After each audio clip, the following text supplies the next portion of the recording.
आपण पाहत आहात जीसस इंडिया टीव्ही, चॅनल जे देवाकडून आहे, चॅनल जे स्वार्था गाजवतं, चॅनल जे लोकांचे जीवन परिवर्तन करतं. पाहत राहा, लाईक करा, शेअर करा आणि सबस्क्राईब करा. या सेवा कार्याला अजून वाढवण्यासाठी तुम्ही हातभार लावू शकता व आम्हाला तुमची आर्थिक मदत करू शकता. Online payment. महिमा देतो प्रभूला. असाधारण अशी कृत्य तो करत आहे. देवाच्या स्वभावाप्रमाणे परमेश्वर त्याच्या लोकांची भेट घेत आहे. ज्या कल्पनेच्या पलीकडच्या साक्षी देव नुसतं आपल्या सोलापूरमध्ये किंवा महाराष्ट्रामध्ये किंवा आपल्या भारत देशामध्ये करत नाही, तर एक साक्ष, आता मला तो देश आठवत नाही पण माझ्या स्टेटसवरती आहे. अख्खा ट्रक चोर घेऊन गेले निघून. त्या ट्रकचा फोटो सुद्धा आहे सामानासहित. मग त्या चोरांनी पैशाची मागणी केली. एवढे पैसे जर दिले तर परदेशातली, मला वाटतं चर्चमध्ये येऊन गेले ते लोक. त्यांच्या बाळाचं समर्पण आपण केलं. साऊथ आफ्रिका काहीतरी मला वाटतं त्या ठिकाणातलं. आणि मग त्यांचा इथून गेल्यावर चर्चला भेट दिली आणि तिकडे गेलं तर ट्रकच घेऊन गेले ते. आणि आता सामानासहित ज्या लोकांची डिलिव्हरी होती त्या लोकांची डिलिव्हरी तर द्यायला पाहिजे. मग मोठा प्रश्न निर्माण झाला, परंतु प्रार्थना केली त्यांच्यासाठी. त्यांनी सांगितलं, पास्टर देवाला शक्य आहे, तुम्ही प्रार्थना करा. ट्रक तर मिळाला पण ट्रक मधलं सामान सुद्धा जसंच्या तसं मिळालं. म्हणून लक्षात ठेवा, देव सगळीकडे काम करत आहे, सगळीकडे काम करत आहे. तुझा विश्वास मोठा आणि म्हणून तुझ्या जीवनात काम पण मोठं. समस्या अशी आहे की आमच्यामध्ये विश्वास नसेल तर काम होऊच शकणार नाही. खूप तुमच्या प्रार्थना असतील पण प्रार्थनेपेक्षा सुद्धा लक्षात ठेवा, येशूची अतिशय थोडकी प्रार्थना असायची. काय माहिती का, हे देवा तू माझं नेहमी ऐकतो म्हणून मी तुझे आभार मानतो. हा त्याचा विश्वास होता. आम्ही पाहतो की 38 वर्षाच्या दुकानी करायला त्याने एकच विचारलं, तुला बरं व्हायचं का? ज्याच्यामध्ये विश्वास आहे तो विश्वास रक्तस्रावी स्त्री सारखं, ती म्हणती जाते आणि वस्त्राच्या गोंड्याला पहा. तिच्याकडे एक स्टेटमेंट आहे. तुमच्या प्रार्थनेमध्ये एखादं स्टेटमेंट ते देवाला हलवतं. एकच बरं का. अजून आम्ही पाहतो कनानी स्त्री त्या ठिकाणामध्ये त्या येशूला म्हणते की माझ्यावर दया कर, तर येशूने तिला उत्तर पण दिलं नाही. पण ती जास्तच ओरडायला लागली. शेवटी येशूला वाटलं हिला कुठंतरी गप्प करायला पाहिजे. येशू तिला म्हणतो की बाई, कोणी मेजावरचं काढून कुत्र्याला घालत नाही, ते लेकरांचा अधिकार आहे. ती मग तिने पण तोच विश्वास ठेवून म्हटली, कुत्र पण मेजावरचं पडलेलं. तो असला विश्वास मला इस्रायलमध्ये पण नाही सापडला. मुळामध्ये प्रॉब्लेम काय माहिती का, आम्हाला असं वाटतं की आम्ही प्रार्थना केली की देवाने ऐकायलाच पाहिजे. तुम्ही देवाचं ऐका नका ऐकू, पण देवानं तुमचं ऐकायला पाहिजे, हा तुमचा अट्टास आहे. आम्ही कधी कधी देवाचं वचन आमच्याशी एवढं बोलतो पण देव एवढं आमच्याशी बोलला, आम्ही पाळलं किती? मग जर आम्ही देवाचं वचन पाळत नाही तर आम्हाला हट्ट करण्याचा अधिकार कोणता आहे? म्हणून लक्षात ठेवा, प्रभूनं उत्तर देऊ अथवा न देऊ, पण स्वर्गात जाण्यासाठी आम्हाला रोज विश्वास ठेवूनच पुढे जावं लागणार. अजून एक गोष्ट मला सांगतो, चमत्कार शरीराबरोबर संपले जातात. एखादा चमत्कार माझ्या जीवनामध्ये घडला, शरीर संपलं, चमत्कार संपला का तुमच्या कब्रस्तानच्या बाहेर तुमच्या चमत्काराची मोठी लिस्ट लावणार नाही. एवढ्या यांच्या जीवनात चमत्कार घडले आणि मेले. मग लोक प्रश्न करतील, एवढे चमत्कार घडले ते मेलेच कसे काय? म्हणजे चमत्कार मृत्यूनंतर संपतात, पण तारण मृत्यूनंतर पण टिकून राहतं. ते फार महत्वाचं आहे. तारण, ती सुटका. आणि हे तारण रोज तुम्हाला साध्य करावं लागणार आहे. रोज. मला वाटतं मागच्या संडेला जो आपण उपदेश केला की देव मला कुठं सापडेल, आणि मला एवढ्या लोकांचे मेसेज आले की या संदेशानं आम्हाला खरा देव कुठं सापडतो ते कळलं. आणि सगळ्यात शेवटी आपण सांगितलं की देव तुम्हाला माणसामध्ये सापडणार आहे, आणि माणसातला देव लोकांना माहीतच नव्हता. आणि समस्या काय माहिती का, देव मनुष्यामध्ये आहे आणि मनुष्यालाच आम्हाला सांभाळावं लागणार आहे. म्हणून देव योहानाच्या पत्रामध्ये म्हणतो, समोर दिसणाऱ्या बंधूवरती प्रीती करत नाही तर न दिसणाऱ्या. इतकं साधं सोपं त्यानं तत्वज्ञान सांगितलं. ज्याला देव समजला, देवाची लेकरं ओळखण्याचं माध्यमच काय, तर तुम्ही तुमच्या शत्रूवर सुद्धा प्रेम करावं. आज पवित्र शास्त्रातलं पहिलं पाप आम्ही पाहणार आहोत. आणि जे परिवारामध्ये, मंडळांमध्ये, जिथं तुम्ही काम करता सगळ्या ठिकाणात तुम्हाला सापडणार पहिलं पाप. आणि या पापाचा परिणाम किंवा ज्याच्यामध्ये हे पाप आहे, सगळ्यांमध्येच आहे बरं का ते. याच्यामध्ये एक सुद्धा व्यक्ती सुटणार नाही की ज्याच्यामध्ये ते पाप नाही. लहान लेकरापासून तर वृद्धापर्यंत सगळ्यांमध्ये ते पाप असतं, जे पवित्र शास्त्रातलं पहिलं पाप आहे. आणि या पापाला पवित्र शास्त्रामध्ये, ज्याच्यामध्ये हे पाप आहे, त्या शास्त्रामध्ये त्याला वेडा म्हटलेला आहे. शास्त्रामध्ये त्याला काय म्हटलं? आणि आपण सगळे वेडे आहोत.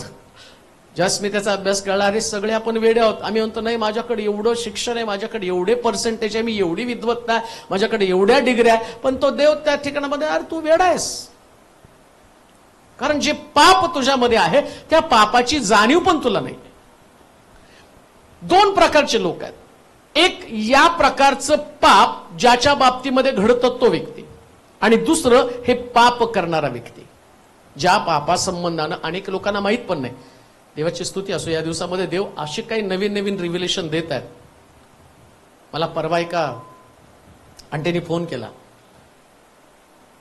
मला कोणीतरी तुमचा व्हिडिओ सेंड केला आणि मी 3 दिवस अथकपणे तुमचे व्हिडिओ ऐकत आहे. आणि तिने एक वाक्य, तुम्हाला देव एवढं ज्ञान देतो कसं? आम्ही एवढे वर्ष म्हातारे झालो ऐकत ऐकत, परंतु अशा प्रकारचं देवाच्या वचनाचं रिव्हिलेशन आम्हाला कधीच मिळालं नाही. पण आता एवढं रिव्हिलेशन, मला प्रश्न असा पडला की हे ज्ञान तुमच्याकडे येतं कुठून? देवाची इच्छा आहे की बायबल लोकांना प्रगट व्हावं, त्यातलं सत्य समजावं.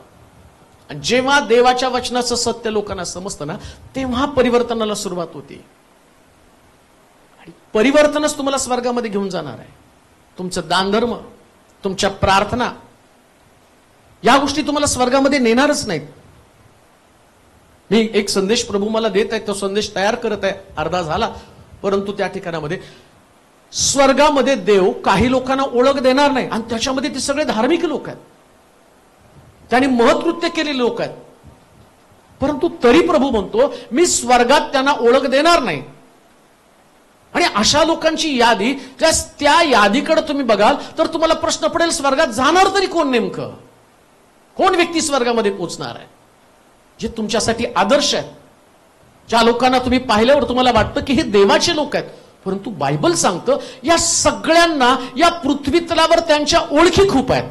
जगातली प्रत्येक व्यक्ती त्यांना ओळखते. पण ज्यानं या पृथ्वी तलावर त्याला ठेवलं, ज्यानं सेवा दिली, आणि तो देवच त्यांना स्वर्गामध्ये ओळख देणार नाही. मी त्याचा अभ्यास करत आहे. त्या अभ्यास केल्यावर मला लक्षात आलं, आत्मिक जीवन फार सांभाळावं लागणार आहे, खूप सांभाळावं लागणार आहे. आणि म्हणून म्हटलं, मला प्रभूजी प्रभूजी म्हणणाऱ्या प्रत्येकाचा प्रवेश स्वर्गाच्या राज्यात होईलच असं नाहीये. आम्हाला वाटतं स्वर्गामध्ये जायला पाहिजे, आणि स्वर्गामध्ये जाणं याच्यासाठी आमची धडपड असलीच पाहिजे. नरकामध्ये दोनच गोष्टी, एक तर स्वर्ग, नाही तर जर देव म्हटलं असता ना, तुला स्वर्गात जायचं का नरकात जायचं का पृथ्वी तलावर राहायचं, मग मी म्हटलं असतं स्वर्ग नरक नको. पण देवाने सांगितलं, पृथ्वी तर मी जसं कागद गुंडाळावं तसं आकाश गुंडाळलं, आणि पृथ्वी मी नष्ट करून टाकणार. राहता कुठं मग तुम्ही? हे दोघांपैकी एका जागी, एक तर नरक नाही तर. पण स्वर्गात जाण्यासाठी परिश्रम करायला, नरकात आपोआप जाणार. नरकात जाण्यासाठी परिश्रम नाही का, आपोआप ऑटोमॅटिक पोचणार आहे. पण तिथं जात असताना कोणीतरी मला एक फोन करून विचारलं, ते म्हटलं की हा स्वर्गात मध्ये कोण पोचणार आहे, हा संदेश मी ऐकला. मग माझा नवरा मेला तो आता स्वर्गात असेल का? माझा मुलगा मेला तो आता स्वर्गात असेल का? मी म्हटलं, तुझा नवरा मेला, मुलगा मेला, मी त्याची गॅरंटी देऊ शकत नाही, ते तुला तिथं मेल्यावर कळणार आहे. पण तुला गॅरंटी देण्यासाठी तू त्यांचा विचार सोडून तू स्वर्गात पोहोचण्यासाठी काय करायचं याचा विचार कर. ते तर मी नाही सांगू शकणार की तुझा नवरा कुठं आहे. त्याच्या कर्मानं तो स्वर्ग किंवा नरक ते देवाला ठाऊक आहे. सगळा अधिकार देवानं ठेवलेला आहे. आणि समजा जर देवाने माझ्या हातात दिला असता, मला सांगितलं असतं गपचूप तुझ्या यादी देतो कोण कोण स्वर्गामध्ये, मी तर पैसे घेऊन बसलो असतो. 2 लाख रुपये द्या, मी तुमचा नवरा कुठे सांगतो. आणि मी कसला बंगला बांधून बसलो असतो नाही का. असला बंगला तर त्या अंबानीकडे सुद्धा नसता, 8,000चा. मी त्याच्यापेक्षा रांग लागली असती माझ्या घरामध्ये, स्वर्गात कोण आहे, स्वर्गात कोण आहे, स्वर्गात कोण आहे. बरं, हे पण मला त्यांना सांगता पण आलं असतं ना गपचूप. त्यांना काय माहिती स्वर्गात आहे का नरकात आहे. ती पण थाप मारू शकलो असतो मी. 2 लाख रुपये द्या, मी सांगतो कुठं आहे. आणि ते मेल्यावर, अरे आणि मी सांगितलं देव मला नरकात टाकल, तू सगळ्याला सांगत होतो हे नरकात आहे ते स्वर्गात आहे, अब तू जा उधर. मी इथं चांगलं पृथ्वी तलावरती पैसा घेऊन मोठा बंगला कमवला, पण चुकीच्या गोष्टी सांगितल्यामुळे मी नरकात गेलो ना. या गोष्टीमध्ये पडू नका. स्वर्गामध्ये कोण गेलं कोण नाही, मला जाण्यासाठी काय करायला पाहिजे. आज एक वचन आम्ही वाचणार आहोत योबाच्या पुस्तकामध्ये, आणि 5वा अध्याय त्याचं दुसरं वचन. मग टायटल तुम्हाला सांगतो. योबाचं पुस्तक 5वा अध्याय, जे पवित्र शास्त्रातलं पहिलं पाप. मूर्ख तर चिंता करून नाश पावतो, वेडा मत्सराने मरतो. पहिलं पाप मत्सर. कोण वेड आहे? मत्सर करणारा कोण आहे? आम्ही म्हणतो दगड मारणारा वेड आहे, आम्ही म्हणतो शिव्या देणारा वेड आहे, आम्ही म्हणतो की घरातले पैसे उधळून टाकणारा वेड आहे. परंतु बायबल सांगतं ज्याच्यामध्ये मत्सर आहे आणि तो मत्सर असणारा व्यक्ती वेड आहे. आणि लक्षात ठेवा, एक गोष्ट ध्यानात ठेवा, मत्सर करणं हा व्यक्तीचा स्वभाव आहे. ऐका, मत्सर हा प्रत्येक व्यक्तीचा स्वभाव. आणि येतो कुठनं हा स्वभाव? ठीक आहे, आज एवढे लोक आपल्या चर्चमध्ये आहेत, बाहेर लोक आहेत, आत आहेत, त्यानंतर सोलापूर शहरामध्ये परिवारामध्ये लोक आहेत. मग परिवारामधल्या लोकांमध्ये तुम्ही पाहिल्यावर समजा कोण व्यक्ती तुमचं ऐकत नाही, तर तुम्ही त्याचा मत्सर करणं स्वाभाविक आहे. परंतु तुमच्या लक्षात येतं का, हे जे पाप आहे उत्पत्तीच्या पुस्तकामध्ये 4 लोक असताना हे पाप अस्तित्वात आलेलं आहे. किती लोक असताना हो? 4 लोकांमध्ये एक पाप.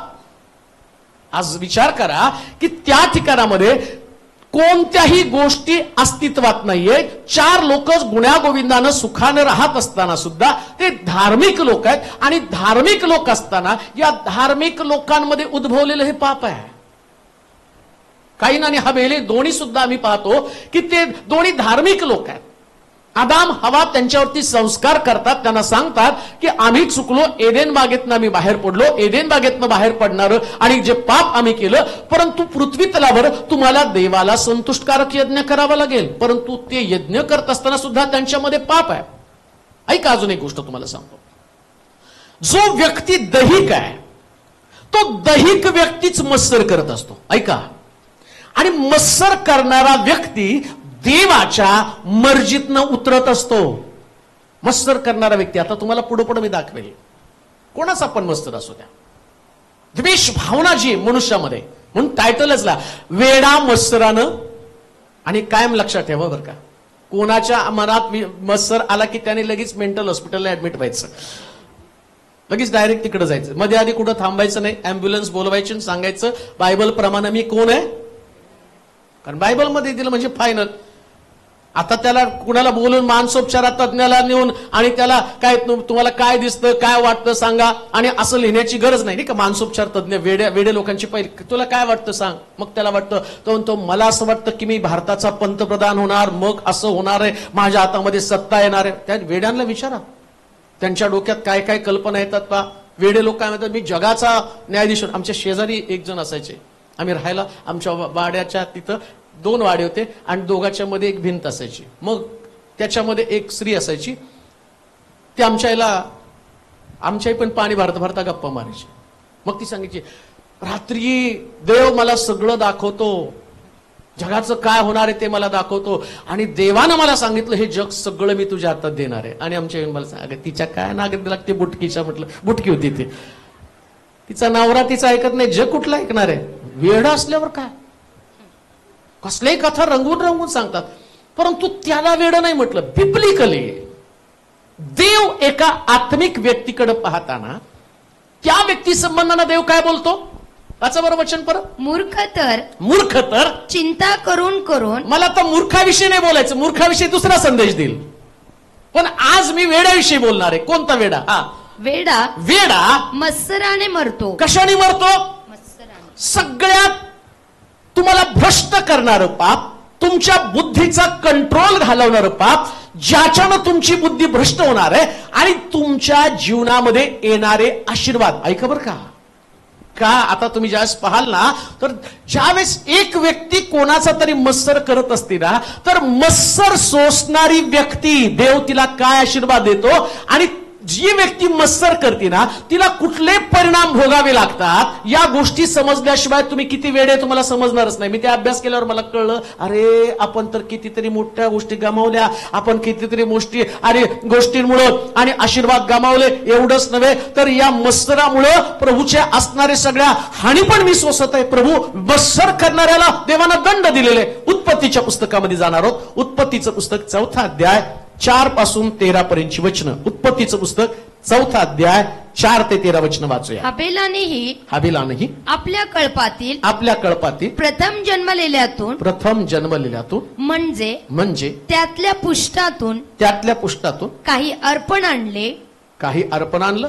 परमेश्वरानं हाबेल व त्याचे अर्पण याचा आदर केला. पण काईन व त्याचे अर्पण यांचा त्यानं आदर केला नाही. म्हणून काईन संतापला व त्याचे तोंड उतरलं. तेव्हा परमेश्वर काईनास म्हणाला, तू का संतापला आणि तुझे तोंड का उतरले? तू बरे केले तर तुझी मुद्रा प्रसन्न होणार नाही का? पण तू बरे केले नाही तर दाराशी पाप टपूनच आहे. त्याचा रोग तुझवर आहे. करीतो तू त्यास दाबात ठेव. मग काईनाने त्याचा भाऊ हाबेल याच्याशी बोलणं झालं आणि असे झाले की ते शेतात असता काईनाने आपला भाऊ हाबेल याचवर चालून जाऊन त्यास ठार केले. मग परमेश्वराने काईनास विचारले, तुझा भाऊ हाबेल कोठे आहे? तो म्हणाला, मला ठाऊक नाही.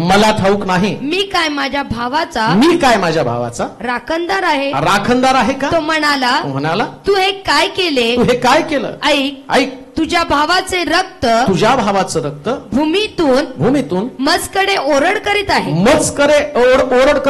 तर आता तुझ्या हातून तुझ्या भावाचे पडलेले रक्त प्राशन करण्यास ज्या भूमीने तोंड उघडले आहे तिचा तुला शाप आहे.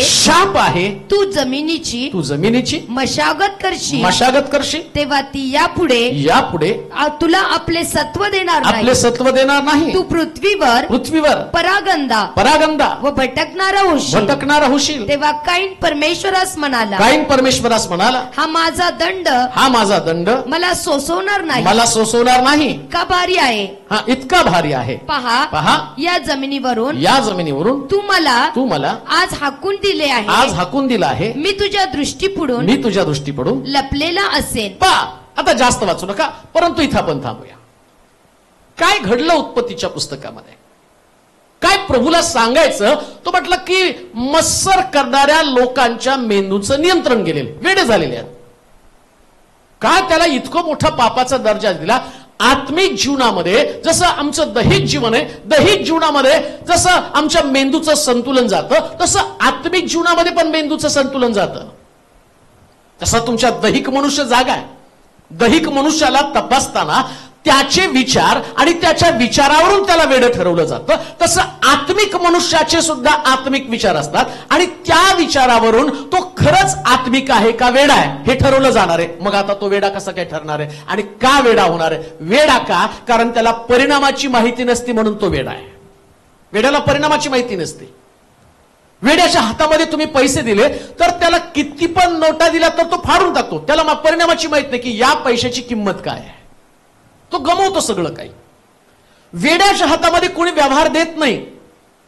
तसं प्रभू सुद्धा या पृथ्वी तलावरती आम्हाला या जगाची सत्ता देवीचित आहे. जगामधल्या सगळ्या गोष्टी, सेवा, अभिषेक, सामर्थ्य, आशीर्वाद, सगळ्या गोष्टी देव आमच्या हातामध्ये देवीचित आहे.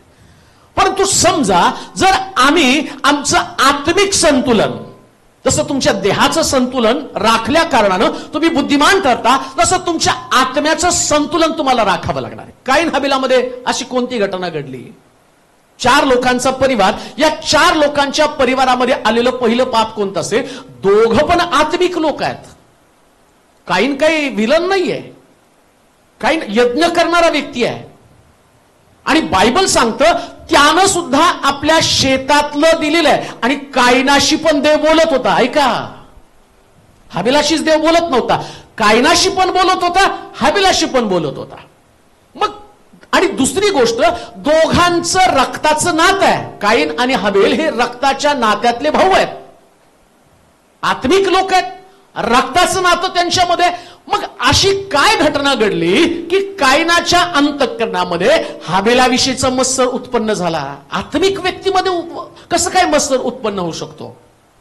परंतु तुम्हाला माहिती आहे का, तुमच्या आत्मिकपणाला छेद द्यावा, तुमचं आत्मिक जीवन उद्ध्वस्त व्हावं, जसं पवित्र आत्मा तुम्हाला आत्मिक जीवनाविषयी सांगतो, तसं लुसिफर जो सैतान आहे त्याला देवाच्या योजनेची कल्पना आहे. देव काय करणार आहे? तुम्ही चुकला तर तुम्ही काय गमावणार आहे? मग तो रात्रंदिवस मेहनत करणार आहे, तुमचे विचारच बदलून जावेत. किती साधी गोष्ट आहे. दोन लोक आले, त्यांनी वेदीवरती अर्पण केलं, प्रभूनं स्वीकारलं आणि दोघांनी घरी यावं. आणि घरी आल्यावर कायनानं आत्मपरीक्षण करावं की माझं अर्पण का मान्य झालं नाही. साधी सोपी गोष्ट आहे. हाबेलाचा काय दोष आहे? हाबेलानं कायनाचं काही नुकसान केलं का? काही पण नुकसान केलं नाही ना. काही नुकसान केलं? त्यानं कायनाच्या घरात गेला आणि त्याच्या घरातली काही संपत्ती त्यानं नेली, काही पण नुकसान केलं नाही. परंतु समस्या काय माहिती का, ज्या मनुष्य आत्मिक जीवनामध्ये राहण्याच्या ऐवजी देहातनं एक व्यक्तीला पाहत असतो ना, त्यास आपोआप मत्सराची उत्पत्ती होती. ऐका, आत्मिक मनुष्य त्यांना आत्मिकच राहायला पाहिजे. आणि आत्मिक मनुष्य त्याचा गुणधर्म काय माहिती का, अर्पण का मान्य झालं नाही याचा विचार करतो, कोणाचं अर्पण मान्य झालं याचा विचार करत नाही. ऐका, कोणाचं अर्पण मान्य झालं याचा नाही विचार करायचा. साधी गोष्ट सांगतो, मी सेवेमध्ये आल्यानंतर त्यास मी सेवा करायला लागलो ना, एवढं धावपळ, तुम्ही सगळेजण साक्षीदार आहे, किती पळायचो, धावायचो, चालत फिरायचो. आणि लोक त्या ठिकाणामध्ये यायचे, देवाचं वचन ऐकायचे, ओरडून ओरडून सांगायचो. मला तर चांगलं आठवतं, त्या काळामध्ये आल्यावर रात्री 12-12, 1-1 वाजता घरी जायचो. 3-3, 4-4 प्रार्थना मी करायचो. कंपनीमध्ये कामाला होतो, प्रीमियर फिल्टरमध्ये, 500 रुपये पगार होता. मग मुलं यायची त्या मला तिथून घेऊन जायला. सिव्हिलच्या हापशाजवळ तिथं पाणी घ्यायचो, ते फणी पण घेऊन यायचे, पावडर पण घेऊन यायचे. त्या हापशावरती पाणी मारायचो, तोंड धुवायचो आणि केस करायचो, प्रार्थनेला जायचो. 12 वाजता घरी यायचो. काम करून ते सगळं करावं लागत होतं. आता मी सेवा करतो, मला माहिती माझी सेवा, वचन माझं तेव्हापासून तसंच आहे. असं वचन आता लोकांना अचानक प्रगट झालं. ते मला परवा कोणीतरी फोन केलं, अहो मी पूर्वी पण तुमची प्रार्थना ऐकत होते, आता तुमच्यात एवढं कसं काय? तेव्हा पण होतं, पण तुमच्या डोळ्यावर पट्ट्या होत्या, कानावरती खपल्या होत्या, ऐकायला येत नव्हतं. आता युट्यूबनं ऐकायला लागल्यावर सगळे म्हटले, माणसाच तेच आहे, कसलं बंडल असलं ना, उगीच तिकडं सेल लागलाय, खूप छान, फाटक्या घेऊन या साड्या. पण सांगितलं जातं ना, सेल लागलेत, खूप छान आहे, बरोबर जातात. आता तुमचं ऐकून त्या मेशोवर मी 2-4 घेतले आणि फेकून दिले. कोणीतरी मला सांगितलं होतं मेशोवर खूप छान मिळतं, मग ते आणलं आणि ते मला बसलंच नाही. मी म्हटलं, शारून तुझ्या मापाचे घे बाबा, चट्टापट्टा घालून मी कुठं थांबू. आता घडलं काय, माझ्यासारखा व्यक्ती, एवढा चुजी व्यक्ती, पण ते बघितल्यावर कळतं की नाही असं आहे. तसं हे ऐकून लोक तशाच पद्धतीने, मग हे सगळं त्यावेळेस पण करत होतो.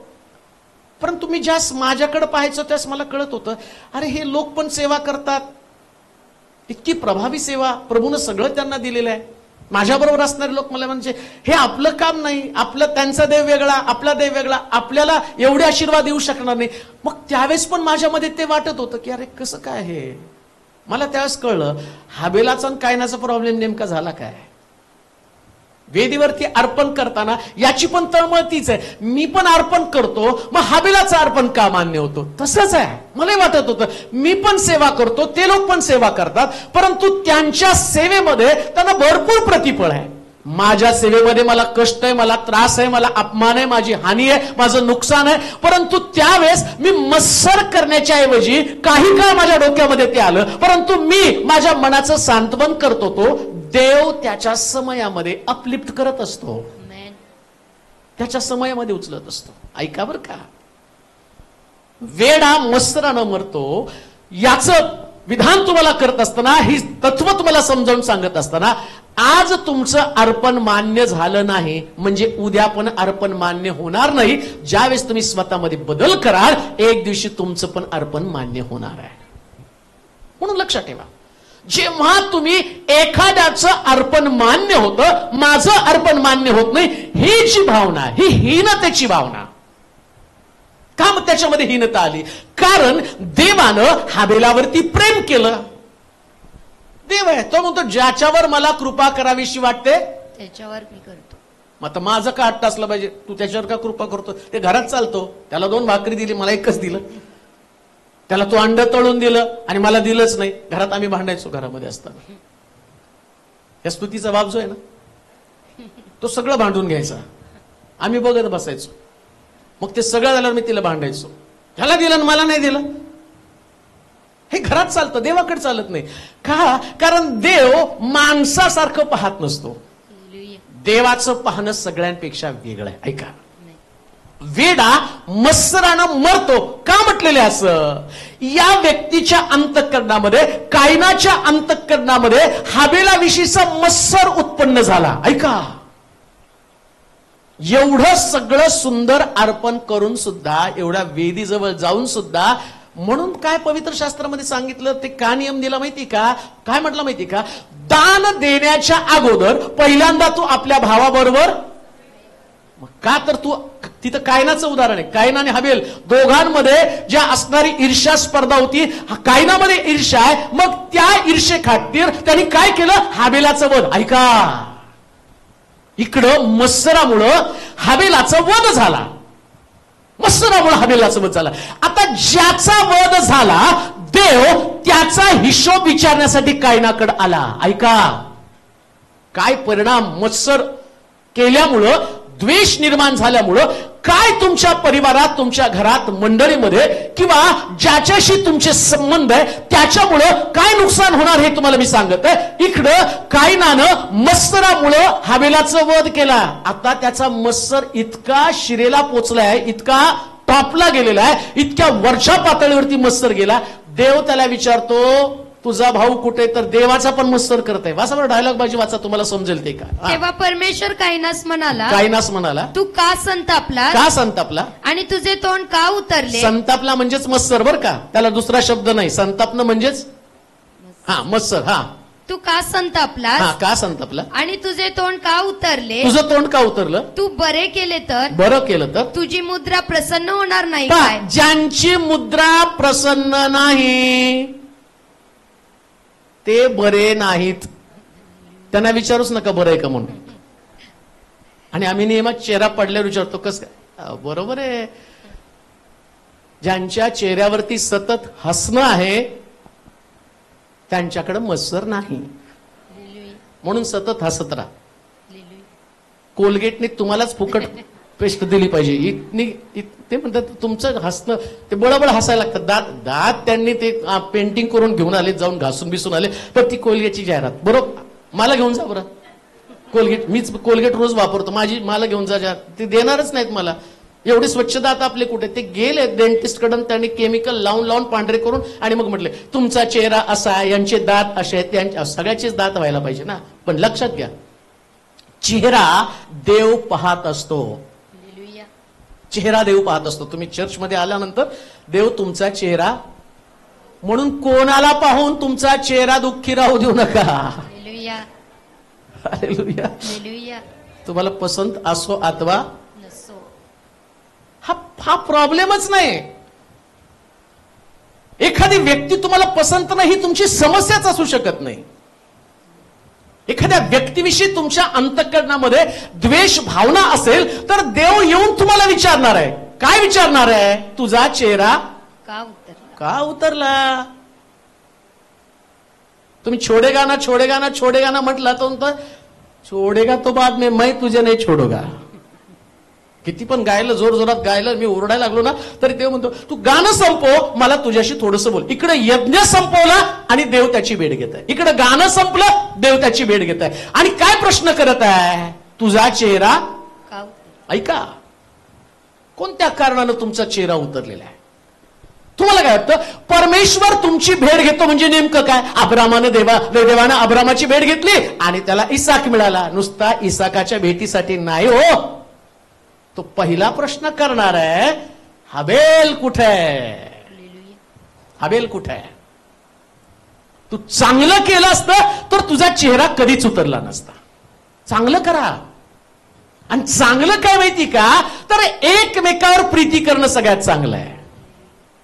चांगलं करणं फक्त प्रीती. का द्वेष भावना आली? बरं कोणाचा द्वेष केला? तो म्हटलं मी माझ्या भावाला काय राखणदार आहे. काय मत्सर किती होता वाचा आता त्याच्यामध्ये. मग परमेश्वराने हा. कायनास विचारले, कायनास विचारलं, तुझा भाऊ हबेल तुझा भाऊ हबेल कोठे आहे? कोठे आहे? तो म्हणाला तो म्हणाला मला ठाऊक नाही. हा मी काय माझ्या भावाचा हा? राखणदार आहे? किती उद्धट बोलला हो. आणि बोलला कुणाला? काय डेअरिंग. मत्सर आल्यानंतर माणूस देवाला पण सोडत नाही. हे असंच वाचलंय तुम्ही. पण देव, मला तर देवाचं कौतुक वाटतं. मला जर असं कोण म्हणलं असतं तर त्याचं थोबाड फोडलं असतं. मी उलथा पालथा केला असता कायनाला बागेमध्येच घेऊन आपटला असता. धुणं आपटतेत ना तसं धरून दना आपटलं असतं त्याला. पण देव किती संयमी आहे, किती संयमी देव आहे. हा काही उद्धटासारखं बोलतो. ज्या मत्सर येतो ना त्या मत्सरामध्ये तुम्हाला देव पण समजत नाही. आपण बोलतो कोणाशी, आपण कोणाशी संभाषण करत आहोत. देव माझ्याशी संभाषण करत आहे. बरं लक्षात घ्या, हा देव कोणी साधा सुद्धा नाही. ज्यानं मानवाला मातीपासून निर्माण केलं तो देव आहे. आज मातीसमोर निर्माता उभा आहे आणि निर्माता त्याच्या निर्मितीची चौकशी करत आहे. तुझा भाऊ कुठे आहे? लक्षात येते का तुम्हाला? हा वेडा मत्सरानं मरतो असं का म्हटलं? कारण त्या वेड्याला कळत पण नाही हा समोर उभा कोण आहे आणि तो काय चौकशी करत आहे. मत्सर तुमच्यामध्ये असेल तर देव ज्याचा तुम्ही मत्सर करता त्याच्याविषयी तुम्हाला विचारतो. तो तुम्हाला अर्पणाविषयी नाही बोलणार. मी दिलेल्या संदेशाविषयीची चर्चा नाही मला करणार. समजावून सांगायला पण देव येणार नाही. मी असतो तर समजावून सांगायला गेलो असतो त्याचा राग घालण्यासाठी. आता काय हबेल मेला, मी म्हटलं असतं अरे काय ना, तुझं अर्पण मी मान्य केलं नाही ना, मग तू असं अर्पण करायला पाहिजे होतं. मी समजावून सांग. मेंबर एखाद्या चर्चच्या बाहेर गेला ना, काय झालं ब्रदर, कशामुळे रुसला, काय झालं तुम्हाला, नाही तुम्ही आम्हाला असं म्हटलं तुम्ही आम्हाला तसं म्हटलं. आता ती मी जात नाही तेवढे, गेला तर गेला. ते रुसवा, आता देवाने पण त्याचा रुसवा फुगण्या काढण्यासाठी गेले. त्यांनी पहिला प्रश्न विचारला. काय प्रश्न विचारलो? तुझा भाऊ हबेल कोठे आहे? प्रश्न आहे का, ज्याचा तुम्ही मत्सर करता तो व्यक्ती जर गमावला. आज प्रॉब्लेम काय माहिती का मंडळांमध्ये, जेव्हा लोक एकमेकाचा मत्सर करतात, द्वेष करतात, जसं हबेल मरतो तसं चर्च मध्ये कोणीतरी मरत असतं. तिथं मरतं कोणतरी, आत्मिक जीवन संपतं, तो व्यक्ती उद्ध्वस्त होतो. आणि देवाला जिवंत असणाऱ्या व्यक्तीपेक्षा जो व्यक्ती मत्सरानं मेला त्या व्यक्तीचा हिशोब देव तुम्हाला विचारत आहे. तुमचा मत्सर कोणातरी हबेलाला मारणार आहे. तुमचा मत्सर तुमच्या परिवारामध्ये जर एखाद्या व्यक्ती संबंधानं द्वेष भावना तुमच्यामध्ये, आणि लक्षात घ्या सैतान ही द्वेष भावना तुमच्यामध्ये एवढी प्रचंड वाढवत असतो की तुमच्या मनाची शांती पण गेलेली असते. कायनाची शांती गेली, शांतीसाठी यज्ञ आहे आणि आता यज्ञ करून त्याची शांती गेलेली आहे. कधी कधी परमेश्वराच्या घरामध्ये प्रार्थनेसाठी आम्ही येतो पण मत्सरामुळे प्रार्थनेची शांतीच निघून गेलेली असते ना. काय लाभ झालाय मग? आणि देव तेवढ्यात येतो. एक लक्षात येतं का, जेव्हा तुम्ही मत्सरामध्ये असता तेव्हा देव एंट्री करतो. इतर वेळी नाही. सगळं नॉर्मल असलं ना देव निवांत स्वर्गामध्ये आराधना एन्जॉय करत असतो. आणि जेव्हा तुम्ही मत्सर करता ते टीव्ही दाखवताना अचानक देव प्रगट झाला, सूर्याचा ते प्रकाश प्रगट झाला आणि देव प्रगट झाला. ऐका, जेव्हा तुम्ही एखाद्या व्यक्तीचा द्वेष करता, मत्सर करता, तेव्हाच देव तुमच्या समोर प्रगट होतो. लक्षात ठेवा. ऐका, हे किती भयानक पाप आहे. बरं, देव त्याच्याशी बोलत असताना देवाच्या बोलण्याचा सुद्धा त्याला राग आला. हो, कुणाला राग आला? कायनाला देवाच्या बोलण्याचा राग आला. आता मत्सर असल्यावर कधी कधी पाळकाच्या उपदेशाचा पण राग येतो. मत्सर असेल तर बरं का, आम्हाला मलाच बोल, आता देव बोलला मी सांगितलं. आज मंडळामध्ये समस्या काय? मंडळामधली समस्या काय? लोक आता मला शेअर करत आहे, नाही आता आम्हाला समजलं की जे होतं ते आमच्या हितासाठी होतं, आता आम्ही बदलणं गरजेचंच आहे. शुद्धीवरती या, शुद्धीवरती या, ताळ्यावरती या. मत्सरामुळं हाबेल मरणार आहे आणि हाबेल मरणं हे देवाला पसंत नाही. हाबेल मरणं देवाला पसंत नाही. आता या मत्सराचा याला वेडा का म्हटलं, मत्सर असणाऱ्या व्यक्तीला वेडा का म्हटला, 13 वचनामध्ये जाऊया आपण. 13 वचनामध्ये. तेव्हा काईन परमेश्वरास म्हणाला, हा माझा दंड मला सोसवणार नाही. जो व्यक्ती आणि मत्सर करतो, देवाच्या वचनामध्ये त्याला वेडा का म्हटलं माहिती का, वेड्याला, या मत्सर करणाऱ्या व्यक्तीला देव भारी दंड, न सोसवणारा दंड देतो. आत कुठं तुम्ही, आम्हाला तर ते एकदम इझी वाटतं, पण बायबल सांगतं न सोसवणारा दंड आम्हाला देतो. मत्सरामुळं सोसू शकणार नाही तुम्ही तो दंड. एखाद्या व्यक्तीविषयीची द्वेष भावना, प्रभू तुम्हाला एवढा भारी दंड देतो. काय लिहिले वाचा.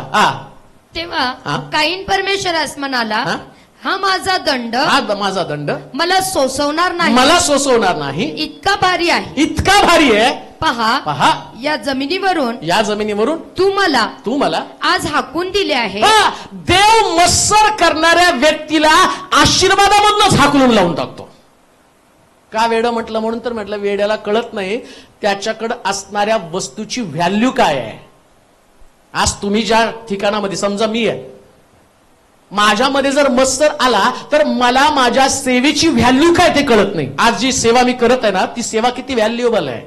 समजा मी मत्सर करायला सुरुवात केली, द्वेष भावना माझ्यातनं निघून गेली आणि तिकडे देव येणार आहे. माझ्या मत्सरामुळे, द्वेष भावनेमुळे एखादा हाबेल मेला, देव मला विचारणार आहे. आणि तो काय म्हणतो, परागंदा, आता तुला भटकावं लागेल इकडं तिकडं, मी तुला हात देणारच नाही ना, मी तुझ्यावरती माझा हात ठेवणारच नाही. कारण माझी निर्मिती हाबेल आहे. हाबेलानं मला पसंत पडणारा यज्ञ केला आणि मी तो यज्ञ स्वीकारला. मी तुला परमिशन दिलं नाही हाबेलाला मार म्हणून, जजमेंट मी करणार आहे. बरं, अजून एक गोष्ट मी तुम्हाला सांगतो. इकडं कायनानं हाबेलाचं वध केला, मग देवानं कायनाचं वध नाही केला. कायनाचं आखानानं पाप केलं, त्याचं घरदार जाळलं, पण कायनानं पाप केलं, द्वेष केला आणि आपल्या भावाला मारला, पण देवानं त्याला मारलं नाही. का मारलं नाही माहिती का, आमचा देव मारणारा नाही, तर आमचा देव उभं राहून लोकांसमोर एक उदाहरण म्हणून तुम्हाला ठेवणार आहे. काईन या पृथ्वी तलावर मत्सर करणाऱ्या लोकांसमोर एक उदाहरण असावं की काईनाला देवानं या पृथ्वी तलावरती फिरवलं. लक्षात ठेवा, असं एक पाप, हे मत्सर अशा प्रकारचं पाप आहे. या पापानं या पृथ्वी तलावर तुम्ही आशीर्वादामध्ये टिकून राहत नाही, तुम्ही भटकत राहता. भारी दंड त्या ठिकाणामध्ये सोसला जातो. म्हणून लक्षात ठेवा, कधी सुद्धा कोणाचा मत्सर तुमच्या मधनं घडू नये. ऐका, तो व्यक्ती मरणार आहे, तो हाबेल मरणार आहे. म्हणून असं म्हटलं, वेडा मत्सरानं मरतो. हाबेलाच्या बाबतीमध्ये हाबेल मेला, पण प्रभूच्या जवळ आहे, त्याचं रक्त प्रभूकडे ओरड करत गेलं. लक्षात ठेवा, ज्या व्यक्तीचा तुम्ही मत्सर करता त्या व्यक्तीचं रक्त देवापर्यंत ओरड करत जात असतं. किती भयानक आहे नाही का, आमच्या लक्षात पण येत नाही. कधी कधी आम्ही एवढे नैसर्गिक व्यक्ती, दैहिक व्यक्ती बनतो. आमची पसंत नापसंत, आमची आवड न आवड, आमचा स्वभाव आणि आमच्या सवयी याच्यामध्ये आम्ही अडकून पडलो. पण आत्मिक जीवनाविषयी काय, की जे आतला मनुष्य आम्हाला सांगतो ही गोष्ट योग्य नाही, इथं हाबेल मरणार आहे, इथं ही व्यक्ती मरून जाणार आहे आणि त्या व्यक्तीचा हिशोब देव तुम्हाला विचारणार आहे. म्हणून लक्षात ठेवा, कोणीही व्यक्ती तुमच्या समोर असली ना, तर देवा ती तुम्हाला पसंत नसली तर देवाकडे प्रार्थना करा. काय प्रार्थना करा, ती नष्ट व्हावी म्हणून प्रार्थना करू नका. माझा राग, माझा मत्सर नष्ट व्हावी अशी प्रार्थना असली पाहिजे. या व्यक्तीविषयी माझ्यातली द्वेष भावना तू काढून टाक, हे खरं परिवर्तन आहे. दुसरं वचन वाच, उत्पत्तीचं पुस्तक 37वा अध्याय 2 ते 8 वचन, फार सुंदर आहे, इंटरेस्टिंग आहे. याकोब वंशाचा वृत्तांत हा, ऐका बरं का, सगळं वाचायचं. याकोब वंशाचा वृत्तांत हा योसेफ 17 वर्षाचा असता आपल्या भावांबरोबर कळप चारीत असे. एज पण लिहिले बरं का, आणि अख्ख्या घराण्या संबंधानं लिहिले.